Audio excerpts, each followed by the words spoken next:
Hi, my name is Patrick Collins, and I'm an Integrated Resources Analyst at SELCO. Today I'm going to talk to you about renewable energy and electric vehicles. Did you know that electricity can be made from the natural forces and energy that surround us? We call this renewable energy, and it's made from resources that nature replaces, like wind, water, and sunshine. Renewable energy does not create pollution like energy from coal and oil.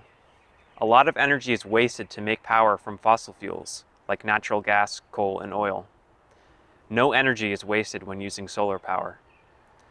Solar panels are super efficient because there's no need for combustion or burning stuff to make the electricity. The sun has produced energy for billions of years.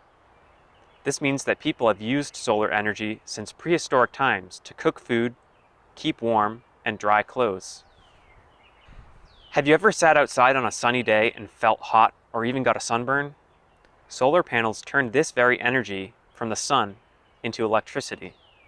In 2019, SELCO built a large solar project on top of Shrewsbury's landfill that can produce enough electricity to power 300 homes every year.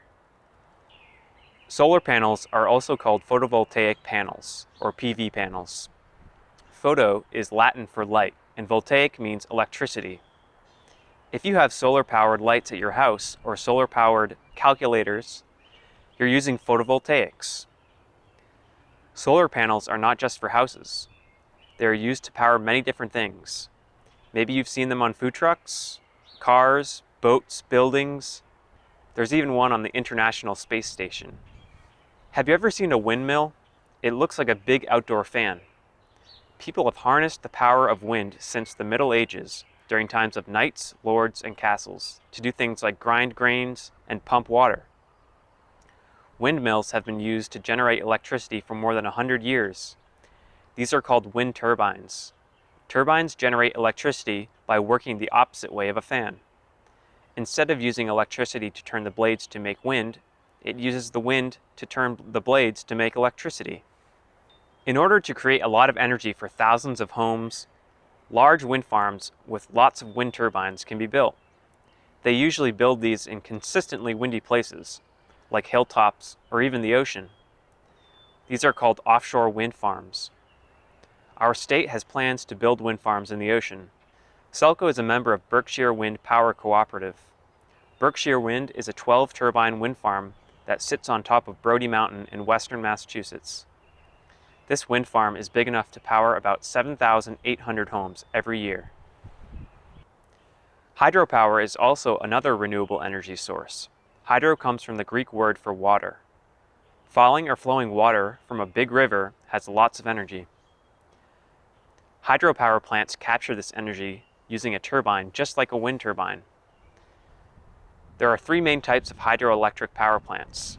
One type is called run-of-river, where the natural flow of water turns turbine generators. Just like windmills, these hydro systems have been used for thousands of years on farms to grind wheat into flour that we bake into bread, and at mills that make clothing and timber. Maybe you've seen an old water wheel like this one, connected to a building located on a river. There are plenty here in New England. Another type of hydroelectric power plant is known as storage system, that uses a concrete dam. These dams can be really big, like the Hoover Dam. The dam stops and controls the flow of a river and stores water in a lake or reservoir. Some of the water is released into the bottom of the dam.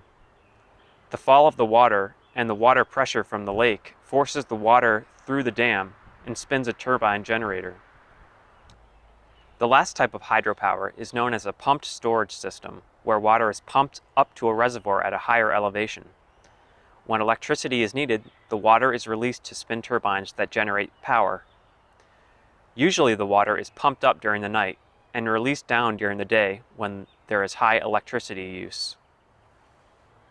The main drawback to renewable energy is that it is not always readily available. For example, the sun doesn't shine at night.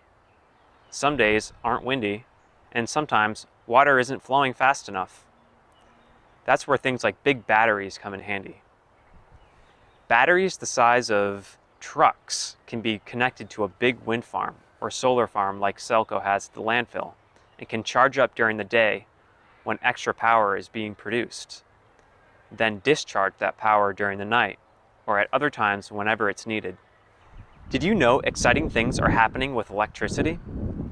The same electric energy that powers appliances, light bulbs, and electronics in your home is also powering cars, trucks, motorcycles, bicycles, and more. Throughout history, cars and trucks have traditionally been powered by gasoline, a fossil fuel. But things are changing. Now vehicles can be powered by gas, electricity, or even both. People are plugging in cars just like they do with phones and iPads. There are two main types of electric vehicles. Battery electric vehicles, known as BEVs, run totally on electricity. These cars, trucks, and bikes use a battery to store electric energy that is used to power an electric motor. BEVs are plugged into a power source, like a wall outlet, home EV charger, or public EV charging station, to transfer energy that's stored in the vehicle's battery for later use. The length of time a BEV takes to charge depends on the type of charger being used, as well as the size of the vehicle's battery. Some EVs can travel more than 300 miles on a single charge. That's the distance from Shrewsbury to Philadelphia, Pennsylvania. Plug-in hybrid electric vehicles are known as PHEVs.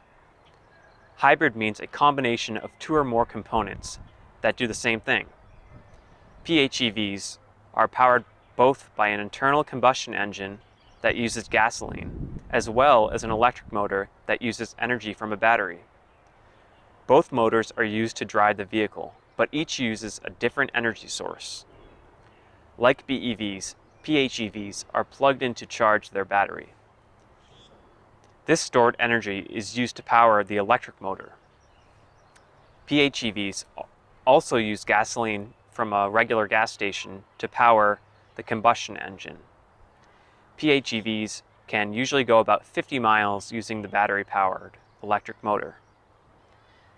They can drive much farther when using both electric motor and the gas engine.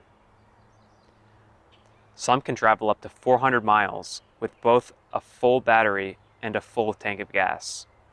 That's the distance between Shrewsbury and our nation's capital, Washington, D.C. Did you know electric vehicles are better for the environment? Because EVs use energy stored in a battery, they have no direct emissions. Greenhouse gas emissions are released into Earth's atmosphere when we burn fossil fuels, like when we burn gas to run a car engine. These emissions contribute to climate change. Electric motors are much more efficient than gas-powered vehicles.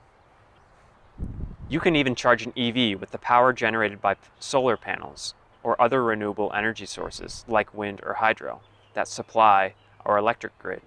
Our state government wants people to drive clean EVs to help reduce the impacts of climate change. To reach this goal, Massachusetts wants to put 300,000 electric vehicles on the road by 2025. As more people buy and drive electric vehicles, we will see improvements in battery and charging technology. This will let us drive longer distances, charge our EVs much faster, and find more places to charge our cars from home to work and beyond. By the time you get your license, you will probably be driving an electric car.